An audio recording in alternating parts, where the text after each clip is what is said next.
Ever since I started this podcast, a goal of mine has been to bring people from different industries to showcase how they are navigating change so that you can be inspired by the ideas, skills, and opportunities that they are exploring. Today, I am delighted to be joined by someone who I love following because she's fun, she's incredibly creative, and she is always sharing how she's thinking about AI and using AI in her own work. It's also a field that many people are worried about: creativity and the arts. Lauren DeVane is a lifelong early adopter, tech-obsessed, ex-Ulta Beauty social creative director turned AI auntie. After 12 years of the corporate grind, she traded beauty boardrooms for creative freedom to start her own thing, the Bemused Studio. In her first 2 years, she helped 70 plus bad bitches, as she says, build bold brands with smart strategy, dope design, and savvy social. And now she's fueling both creatives and entrepreneurs with the Gen AI know-how to innovate, elevate, and dominate their space. Today, let's welcome Lauren to Designing School. How do you navigate change? It's a question we think about often, and one that today's world expects us to be comfortable with. The challenge, however, is where do you begin?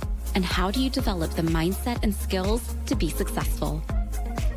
You're listening to Designing Schools, and I'm your host, Dr. Sabba Kidwai, educator, researcher, and storyteller. Join me each week for stories and strategies that bridge the gap between research and practice, as together we explore how might we design schools.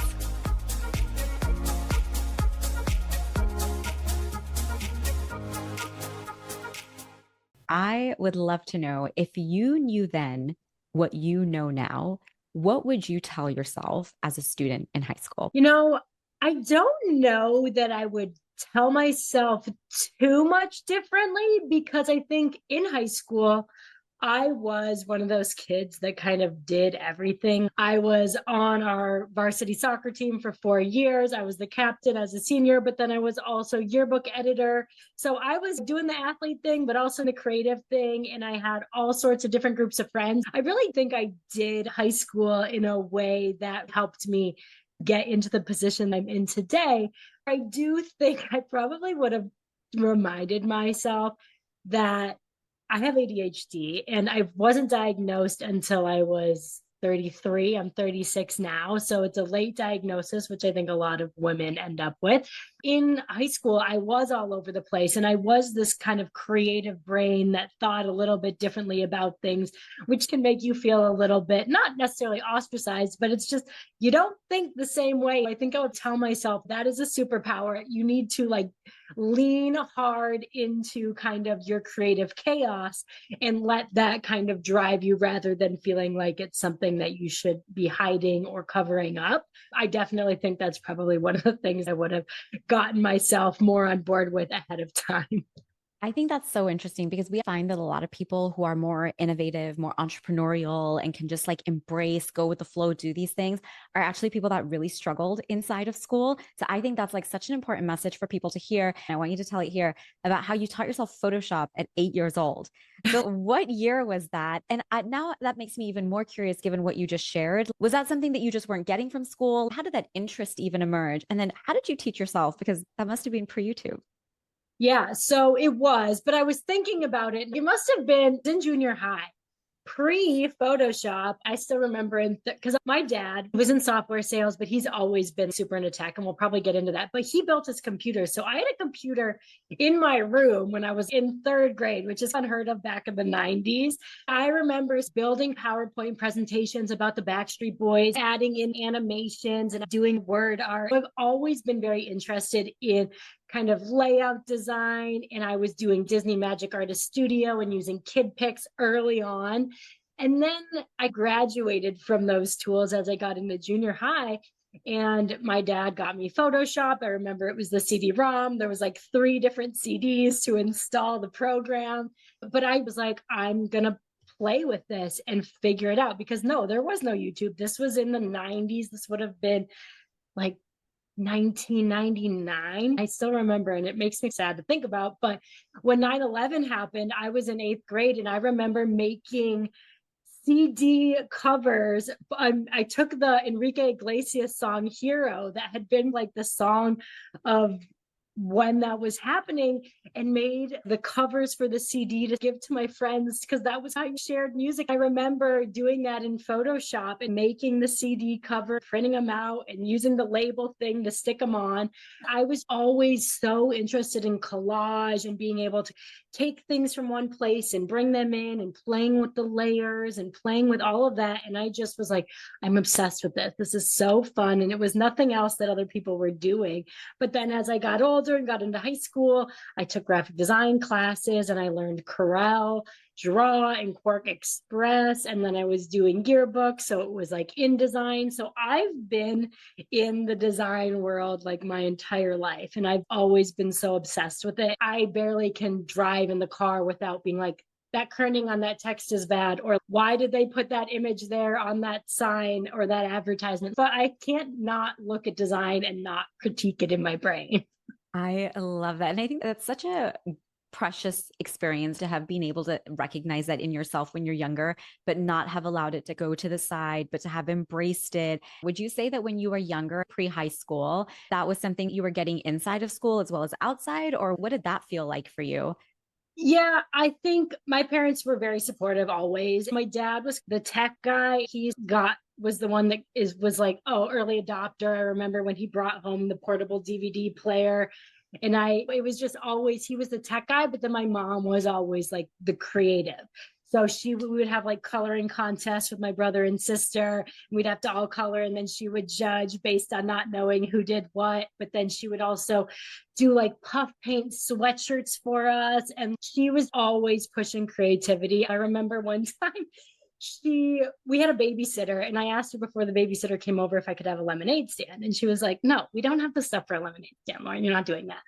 So I was like, I want to do it. So I'm going to do it. So I made a scavenger hunt list of things that I needed, but then I crossed off things so it looked like I was actually doing the scavenger hunt, but left all the things that I would need to make lemonade and have a lemonade stand. So I need cups, I need powdered lemonade, I need XYZ poster board. And so I just went around my neighborhood, got all of the things, and then set up my lemonade stand. My mom comes home and is watering, and I tell her, she's like, you literally went to these people's homes, asked them for the things, and now you're selling it back to them. And I was like, this is my entrepreneurial journey. I don't know what to tell you. So yeah, I definitely think that my internal support system of my family my mom sent my picture, and I'm a terrible drawer, but sent my pictures into Highlights magazine. I had a picture of a girl skipping rope in highlights.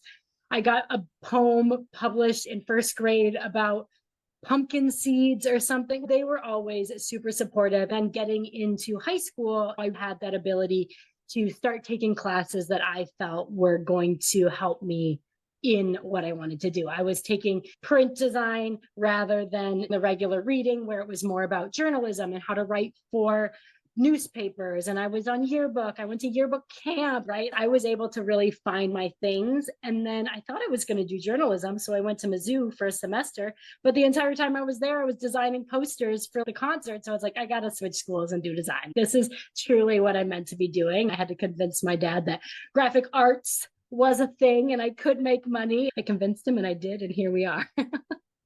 I really love that. I think that's a really inspiring story for a lot of people to hear who worry about, are my kids getting what they need out of school? What can I do? For a lot of people, the pressure is always, I need to put them somewhere else. But I feel like listening to you, and we are like twins in that regard. My dad had this camcorder that he would carry around everywhere. Our whole lives would be recorded for longer than we probably would have liked. That early exposure and nurturing of people's natural strengths, their inclinations, their creativity, and encouraging that. I think you are such a great example of what happens where even if you don't get that traditionally through school in the ways people think they need to get things, having somebody build your confidence and recognize those things in you makes a huge difference. But having said that, I think there are a lot of people who grew up not having those experiences and who now see things like AI and all these other emerging technologies and feel very overwhelmed, used, and unsure about their place in the world. And so, for those people who maybe didn't have those experiences or don't make that connection between these are my skills and strengths and this is how technology can support me,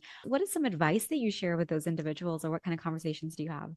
Yeah, I think first I do want to recognize my privilege that I did have a family that was supportive, and I did go to a school in a great town that had all of these opportunities for me. And I'm aware that lots of people don't. But I think that right now it is the fact is AI is an incredible tool to help you learn so many things that maybe you don't have access to learn. There are so many people that can't afford to go to college, but honestly, you can learn so much now online. We call it university for a reason. You can go and learn so much now with some of these tools. If you open yourself up to the possibilities of what they are capable of, you can just hop into ChatGPT and say, hey, I'm really interested in this subject. Here's what I know. Here's what I'd like to know about it. Can you put together a little program for me so that I can learn more about XYZ in this capacity from my specific perspective? It's just so customizable to whatever you are interested in learning or doing. For me, I'm almost like, how can you guys not be interested in this? It's so incredible and such an amazing tool. I think the one thing I'll tell people, don't necessarily think about it like it is like this robot or this technology so much. Think about it as if it were a person. That's how we should be talking to these large language models. Like it's an intern, another member of your team, or part of a brainstorm. You can have it act as anyone you want it to act as, which is the other incredible thing. Who are your students that you're bringing into your schools? Have it act as that and give you feedback from the perspective of someone like that, so that you've got more real raw information and data you can then put to use in whatever way you want. So thinking about it less as scary technology and more as a tool that can be stacked on top of what you already know, or using it to learn things you maybe don't know already. I really appreciate that language that you use of thinking of it as a member of your team and like another person. I do have a question for you though. I'm curious because honestly, that's the language like we share as well. Think of it in this way, but I didn't even know this was a word before, but anthropomorphism, this Yep. idea of turning your technology into a human. I'm just curious to get your thoughts on that because I think especially in education and with young people are so sensitive towards this idea of anthropomorphizing like AI, even though if you do think of it in that way, I always tell people like your learning curve just exponentially grew because Yeah. you already have these skills, you already have a lot of these techniques and strategies. What is your sort of just opinion on that, or what is your approach to thinking of it in that way? To me, I, and you'll hear a lot of people say that they always say please and they always say thank you to it. And I think if that makes you feel better about working with it, then go for it. I think it's very much up to the person and what makes them feel the most comfortable. Because for some people, that maybe makes them feel like, oh, I don't like that it feels like a human. It brings the whole her idea into it of, oh my gosh, these robots are going to come and uprise or whatever. And so for some people, looking at it that way is like that's not what they want to do. So it's almost like, think about it however you want to think about it. Think about it as a tool in a toolbox. Think about it as something you can just plug in to make yourself even like a superpower. It's going to be able to do that. Or think about it as this employee. And sometimes I even tell people, think about it as a customer service agent. Like when you're asking it questions and you're not necessarily getting what you want, or it's not understanding you, go start a new chat. It's almost like you hang up on the first person and pick up with someone new, and maybe they're going to have the right answer that you're looking for. So I think there's so many different ways to think about these tools, especially we've got large language models, but then we also have text to image tools, and we've got answer engines like Perplexity. So every day we're getting new tools. Every day the technology is getting better and better. And so I just think like the sooner we start adapting and adopting these tools, the sooner we're going to feel like this is just, what it is. Like Alexa and Siri have been in our lives for years now. They are AI, whether we want to admit that to ourselves or not. They're just not as great as they could be. But like, same with Netflix or Spotify when oh my gosh, Alexa just was responding to me.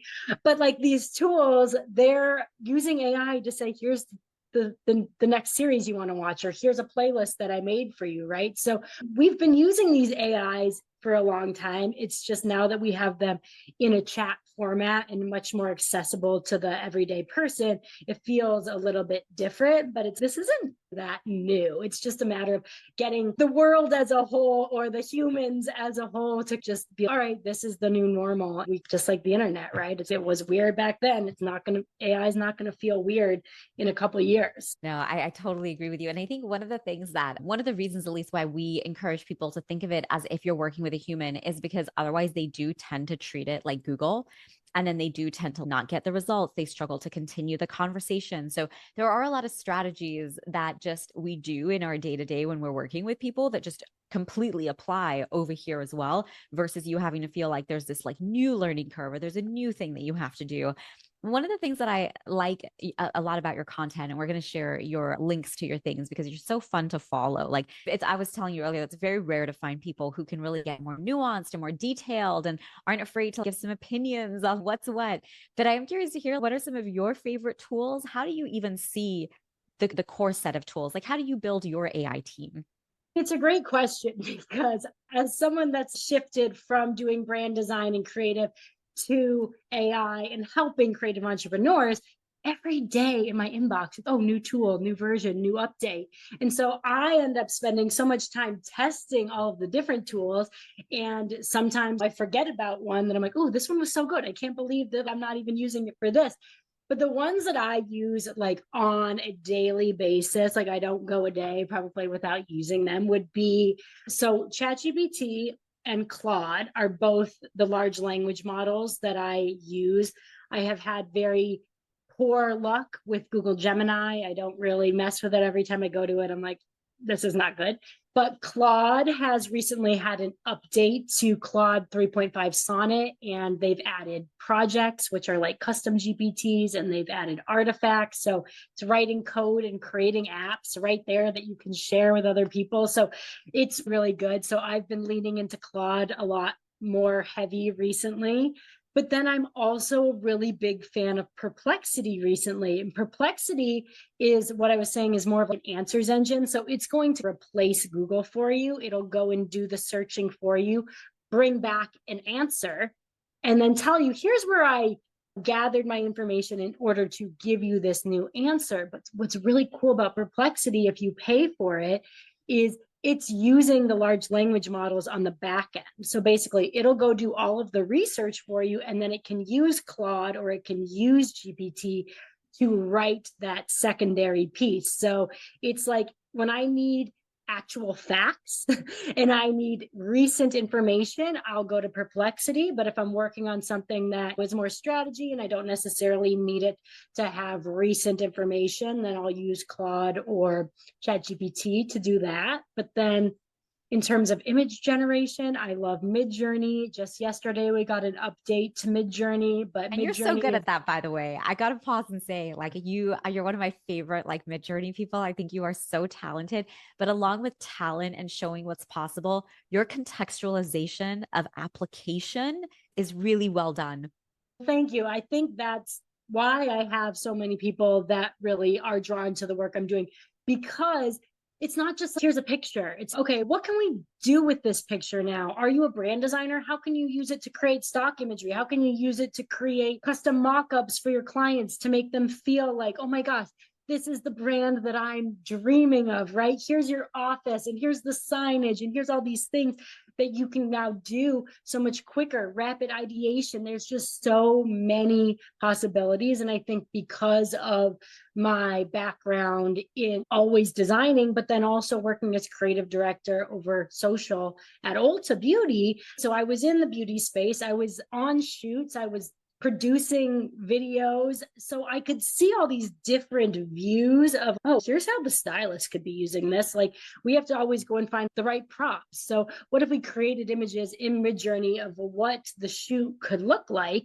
And then I brought that into Google and I just selected some of the objects in there, and it found me real life products that look like that I could then go buy for my shoot. Or the other day, I just made an image And it had these like really big puzzle pieces as additional props that were like in the background. Literally took the image I made in MidJourney, brought it into ChatGPT and said, how could I make this prop? And it was like, you need to go and get foam board, you need to get paint, you need to do this, here's how you should cut them, and then you can paint them, and then and so it's, I just am always like, okay, if I have a question, let me just see what ChatGPT would say, right? I could have somehow been like, all right, I guess I could do this, I guess I could do this, but why not just quickly see what it tells me? And if it's not what I think is a good one, refresh it, regenerate, get a new answer. And maybe it'll say, go find some wood or go suck. And so it's just, I think that the way that my ADHD brain works is, like I said, is that superpower. And that's how I'm always able to connect these use cases. Oh, why wouldn't you just do that? And people are like, oh, I didn't think about that. And I'm like, how did you not? But it's, my brain is so different. I was talking to my aunt the other day and I was all over the place. And she was just like, you're just a minute, like your brain is just so incredible that you could just go from this to that to this. And it's, yeah. And I think that's why people with ADHD, I really do think that large language models are an incredible tool, because you can just say, give me an answer really quick, rather than that when you get so many ideas and you can't process, you get that analysis paralysis. Just tell me, just give me a recipe and I don't have to go searching for it and get distracted. There's just so many ways to go about using the tools. But to bring it back to the imagery, I think that there's just so many tools you can be using. MidJourney is a great one. Dolly inside of ChatGPT, I love that one. And recently, Leonardo AI they're out of Australia. They just recently partnered up with Canva, but their text in images is really good. And some of the time most of the time I'm blown away with what some of these tools can do. And so I would say those are the ones that I'm using like on a regular basis. But then I also love tools like Cast Magic, which I think plenty of teachers could be using. Basically, you can upload any audio or video, whether it's a YouTube, whether it's an RSS from a podcast, whether it's you just talking, and you can tell it what it is. So for my course that I had created, I filmed all of my video lessons, and then I took those videos, dropped them in, and it basically broke down, here's all the things you talked about, really easy. It created quizzes for me, created worksheet lesson plan for me. It does all that work for you so quick, and then you're able to have all of these additional elements to whatever it is that you're working on. I think Cast Magic is incredible. Yeah, there's so many, I could keep going, but those are the ones that I'm like using day to day all the time. Yeah, no, and I like that. And it's so funny. I want to go back to your perplexity example because I'm with you. I think that ability that it has to be able to not only search and also like oversight itself on everything, but then be able to be like, okay, can you take all this information and I'll put it into an essay? And the way it also breaks down what it's doing. So I find that really interesting as well. Yeah. Like you can see what it's doing when, and it's really similar, you realize, to like how we would do like an essay or a project. So your perplexity example is like an educator's worst nightmare, right? There's authenticity there. There is factual evidence there. It's got the large language model integrated. It's only $20 a month, right? That for you to be able to have access to that.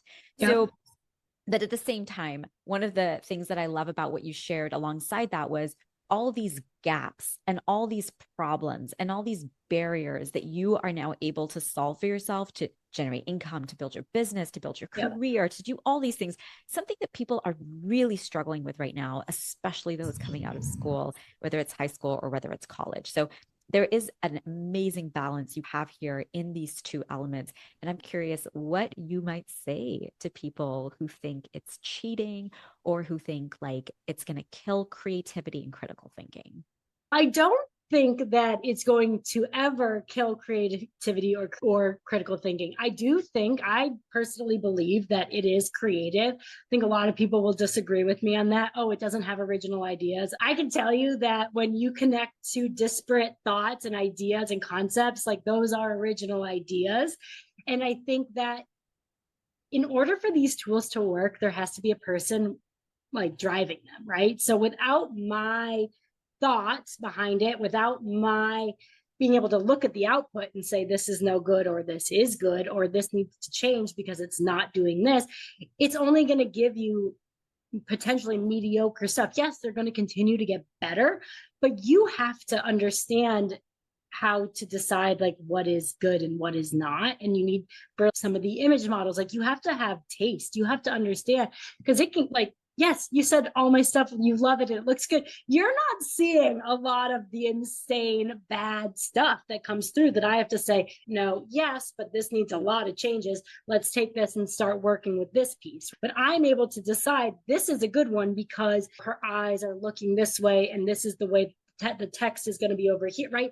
So there is that innate human that we need to be working the tool. And there's a quote from the movie Air where they say a shoe is only a shoe until a person steps into it. And it's these robots are really just, they're just sitting there until the right person comes along and can get it to do the thing that you want it to do. And so I think that we don't need to be nervous about it taking over, but I do think there will be job loss. That's not like, I'm not going to say that there won't be, but for the people that really are good at what they do, you shouldn't be concerned about it. You should be adopting it, because if you don't, yes, your stuff may be really good, but if you're coming to me for branding versus you for branding, and I say, oh, I can offer you 10 different concepts for you to look at and make a decision on in day 2, right? Whereas someone else might say, oh, you're going to get 3 options and it's going to be 6 weeks before I show you those. Who are you going to maybe go with? If everything else is exactly the same, you're going to say, oh, maybe I want to see more options, or maybe I want it done faster. And so AI is providing us with the ability to do that. I can rapidly iterate a bunch of concepts, be able to say, okay, which of these do you like? You like this one? Cool. Now I'm going to go spend 2 weeks really blowing this out in so many different ways. And I'm going to be able to show you signage, and I'm going to show you examples, mock-ups, all of this. Whereas I maybe would not have been able to do that if I'm not using this tool, right? So thinking about it more so like that of, hey, start playing with these tools and start figuring out how you can bring it into your own workflow, regardless of what you're doing. And I think this is like an aside, but I've been thinking about it while I've been talking, in that I personally believe like the 2 best types of people that would be really good at working with AI are journalists and teachers, because it's all about the context and asking the right questions. And teachers already know how to do that. They understand that you have to break things down for students. And that's what you have to do for these. So I think it's not such a huge jump for teachers to start integrating this into what they're doing. Yes, you could sit there for an hour thinking about, okay, what's the lesson plan? What do we do? Or you could say, here's what I want to teach them. Give me 5 different angles of how we can make this relatable based on the Olympics going on right now. And it'll find those patterns and be able to make it interesting. The lessons will be more fun, right? Rather than just being like, here it is. Like, I love to use it to find those patterns and make those connections to give you a totally new idea, but still be able to teach the thing you want to teach. Yeah. And I think within what you're explaining, your workflow, your process, and especially how you mentioned the behind the scenes, there are so many skills that you have and that you are nurturing and using without them really being mentioned. And I think time management is one of them. Like, even just, okay, how do I dedicate some time to learning something new in a space where things are rapidly emerging? So as you think about young people and just what's important for them to be thinking about in terms of skills, what is that? Because for the longest time, it's been content, like memorizing information and memorizing content. What are some of the skills, like, given as you experience what you're doing, that you think people should really be taking seriously? Yeah, critical thinking is probably one of the first ones, is that being able to start discerning like what is a good output, what is not a good output, but then also just learning how to prompt properly, because the saying is like crap in, crap out. And that's the case unless you know how to prompt. And so I think prompting is going to be a skill. And I think we're already seeing that jobs are paying tons of money for these prompt engineers, if you will. But I think learning, and it's not rocket science, I will tell you that. It really is not. It's really just about figuring out the right way to prompt for what it is that you're looking for, giving it that context, giving it that background, giving it who the audience is, giving it examples of what it is that you're looking for. Those are like the core bits of prompting properly. Is it just needs to know what it is you're trying to solve. So again, talking to it like you would say, hey, if you're going to do this project, here's what you need to do. Here are my parameters, and go for it. And you're going to get a lot better outputs that way when you learn how to prompt properly. So those are the two things that I would say. And then also just thinking about what it is that you are really like passionate about, because I think this is what I found. I'm here, I'm working at a Walgreens, I'm doing design, but am I really loving this? I think with AI, we now have this ability to probably do the thing you really want to do and do it well. And AI can help you with that. And even like finding jobs, using AI to help you find jobs, going to LinkedIn and finding the job description, bringing that job description into ChatGPT and saying, okay, here's the job description. Here is my resume. Help me write a really incredible cover letter that is going to connect what I can do and what they're looking for. And then go through that cover letter and fix it up, make it for sure what it is that you need. But just the number of use cases that these tools have when you just step outside of the box a little bit, and then you're like, oh, what if I just do this? Like anything you could think of, you could probably make it do for you. So yeah, that's just like out of the box thinking too. Yeah, no, absolutely. And those are things like when you're usually part of a system where you're constantly just being told what to do, how to do it. Here's the rubric that you need to follow. You don't really get an opportunity to always like flex that thinking. It's not as open-ended as perhaps say scenarios in your day-to-day practical life are going to be. So no, I totally agree. So I am curious to hear from you a little bit about your career journey. What was that inflection point for you then where you were like, okay, I'm in the corporate space. I think you're working at Ulta and you're like, I'm going to do something different now. I think there's so many people who are now like, just to your point exactly, because they see AI's potential, they see they have a partner almost in being able to support them in making this transition. I feel like every day I'm talking to somebody who wants to make a career change. What was that inflection point for you, and how did you make that decision? Because you did it pre-AI. COVID, probably COVID. So when COVID happened, everything changed for us, right? We have a studio in the office where we were shooting all of our social, not shooting all of it, but we were shooting a lot of our content. Boom, we're not in the office anymore. We have no studio. We cannot shoot anything. We are not doing brand trips anymore. So there is none of that sort of content, right? People aren't wearing makeup anymore because no one is going out. So we had to shift everything very quickly. And we had to all do that kind of in a bubble. We weren't in the office, so it's all happening on Zoom. And then from there, it was just everything else that was happening in the world. So when George Floyd was murdered and Black Lives Matter started happening in a stronger, bigger way, it was like brands need to be stepping up. They need to be showing up. People care about what brands are doing. And when you work for a really large corporation, it's pretty difficult to get those things pulled up the ladder without them coming back down, very different than what you sent up. And that became a frustration for me. And just it was just all of this kind of like bubbling at the surface while I'm still thinking about the fact that I'm still in this very corporate structure. And as a creative, that's very hard. And when you then get out of the office and you're having to do that on your own, it becomes even more. And so I had started my brand studio on the side I got my LLC for it in January of 2021. And I was doing it on the side. So I'd wake up early and then I'd work and then I'd work after work on my other stuff. And then in June of 2021, I was going through a breakup and I was just completely burnt out. And I went to my manager and I was like, I have to take a leave of absence. Like, I just cannot do all this. And so I took a leave of absence in June and I never went back. I was like, I can't, like, things are going well and I'm just going to have to make this work. So leaving a 6-figure job in a corporate for a big company where I loved my job, I really did. It was really rewarding. I got to go so many places and got to meet so many incredible people and got to learn from so many incredible people. But I was just like, I know now that I've been on my own that I'm going to make this work, and I have to make this work. Like at this point, there's no other way for me to do this.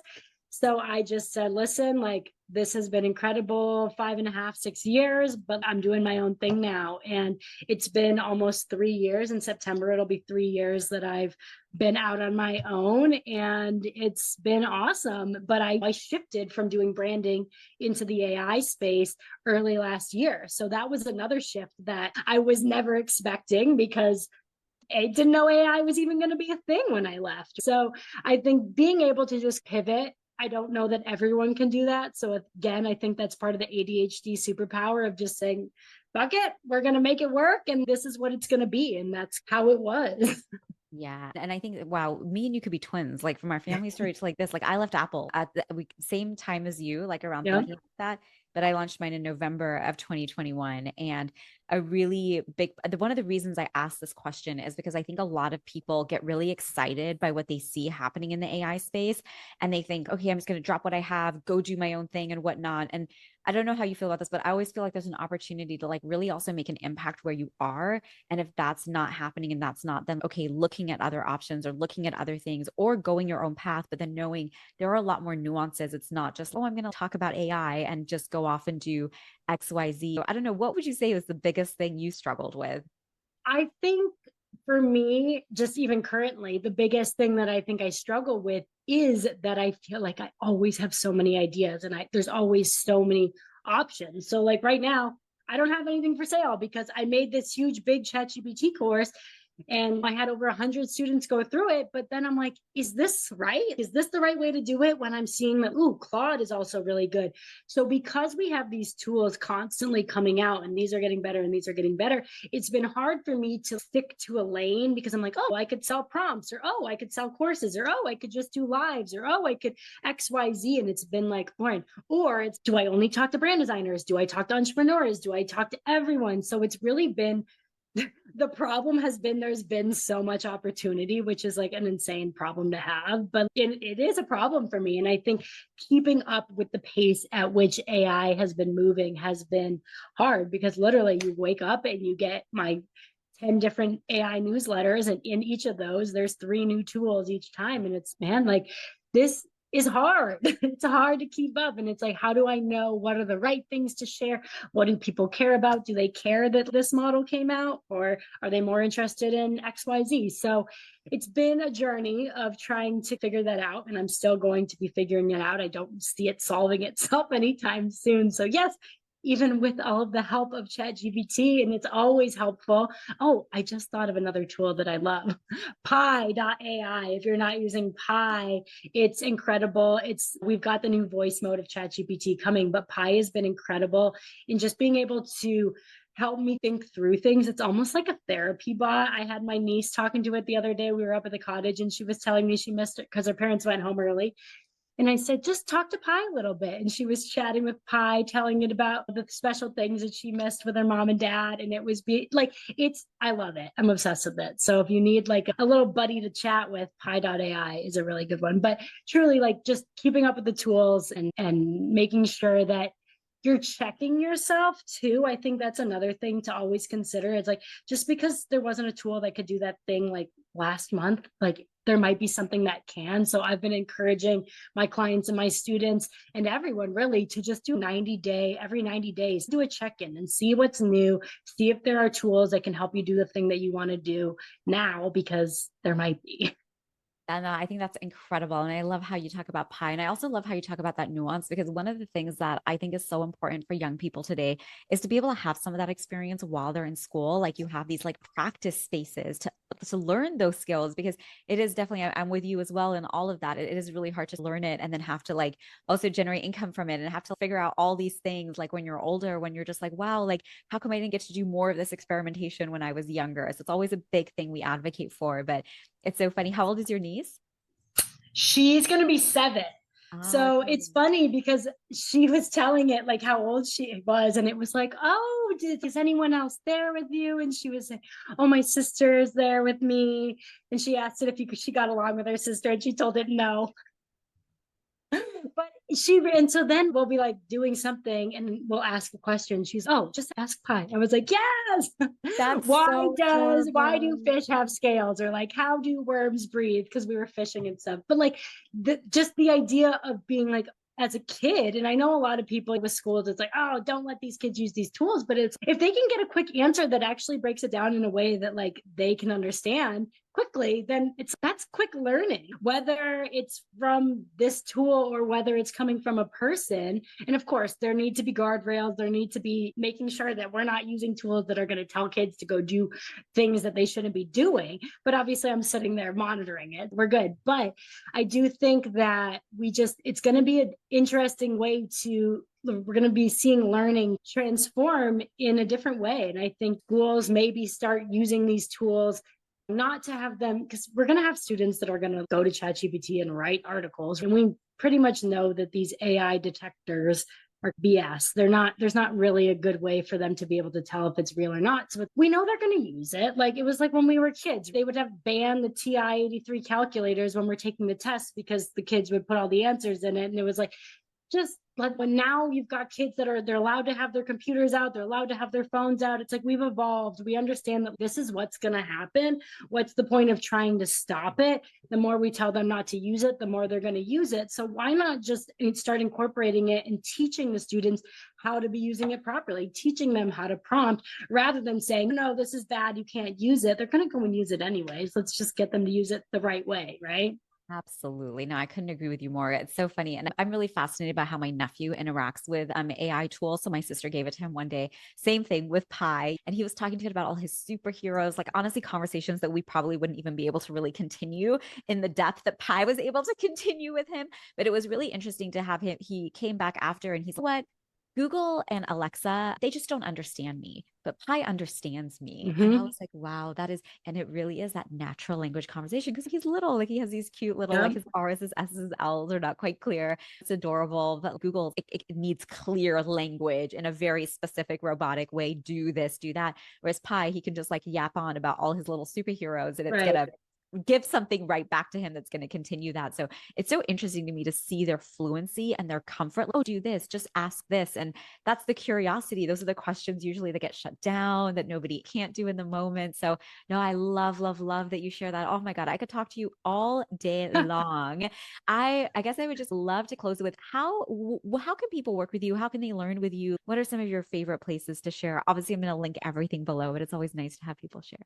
For sure. Yeah. So my Instagram, the Bemuse Studio, I try and share as much case study ideas, use cases on there, but as well as just, I don't take myself so seriously. I just like to make fun stuff on there. I had a program called Udio write a song about Kamala Harris and the coconut tree this morning. And so I love to find ways that we can connect it back. So if you like to laugh and you like to learn, Instagram's a good place. I have a school community, SKOL, which is like Facebook, but it's gamified, which is pretty cool. So just by if you go post something and someone likes it, you get a point. And so as you get points, you can unlock content that I have that's like premium content, whether it's prompt packs or watch me build a brand with AI or my prompt framework. And so it's a place that you can go and connect with other people that are interested in AI. And then I have, I had my ChatGPT course Basecamp, and I ran a MidJourney course with a beta called Scenic Route this back in June. And I'm reworking all of these to be able to have a bit more of a marketplace of smaller, more bite-sized content. So you're not having to buy a course that is 8 hours, 10 hours long that feels overwhelming, and making it a little bit more, here's how to prompt. You want to buy the prompt course? A lot cheaper, a lot more digestible. You can get through it in 2 hours and you'll be good to go and you'll feel ready. So that is coming. Come and get into the community so that you don't miss that. But that's where you'll be able to purchase some of those things. So that'll be great. And then I also offer chatbots and chill one-on-one sessions. So more consulting. If you have a business and you're not sure how you should be using AI, we come in and I say, listen, what are the things you're having problems with? What are the things you hate to do? What are the things you want to be learning more about? And we'll work through, okay, let's create some custom GPTs that can automate this for you. Let's be using this to do that and really hold your hand through it, help you learn how to use the tools, but help you learn how to use the tools specifically for what you want to be using them for, rather than just more of a general broad scope. But hopefully the marketplace will be able to do that, right? I So you love can that buy idea. a course that's specific for, hey, how do I write the copy for my website? Or how do I plan a month's worth of social content using AI? And we can get a little bit more niche down doing it that way. And I'm hoping, we'll see. It's all an experiment at this point, because that's the other thing. There's not too many other people doing this. So there's not much to go off of. You just have to feel it out, see what works, change it up. And I think the ADHD in me is helpful there too, to be able to just say, pivot, let's go and see what works. That's how you guys can work with me. That's how you guys can learn about AI. And hopefully this session, or this pod has given you guys a little bit more of a mindset shift into maybe how you can be thinking about AI to be a partner in prompt and a brainstorm buddy, rather than the scary AI robot guy. And I will echo all of that for you. I really enjoy following your content. I think if you're ever second guessing anything, it's funny, it's relatable, it's refreshing. But I will say, as somebody who does not really recommend a lot of AI like things, because everything's just so generic, one of the things I really appreciate about you is just the contextualization. It's real. Somebody is going to go on your page, they're going to look at something, they're going to really learn something, can actually take back. It's clear, there's clarity, it's practical, it's applicable, but more than anything, it's really empowering. So I definitely enjoy your content and just your approach to AI. Thank you so much. I'm glad that it's resonating, and hopefully we will just continue here on up. I think Absolutely. we're only going to, the thing I love to say is, this is the worst these tools are ever going to be. Like, they're just going to keep getting better, which means we're going to keep getting better. And I can't wait to see what the world is like. Honestly, in 18 months from now, I think it could be different. I think, yeah. So thank you so much for having me. It's your turn to join the conversation by sharing what you enjoyed or what questions you have. In a world where time and attention are so valuable, thank you for choosing to listen and for being a part of our Designing Schools community. Leaving a review for the podcast helps others learn about the show, giving them the gift of knowledge and allowing this community to help create access and exposure to ideas and opportunities others may not even know exist.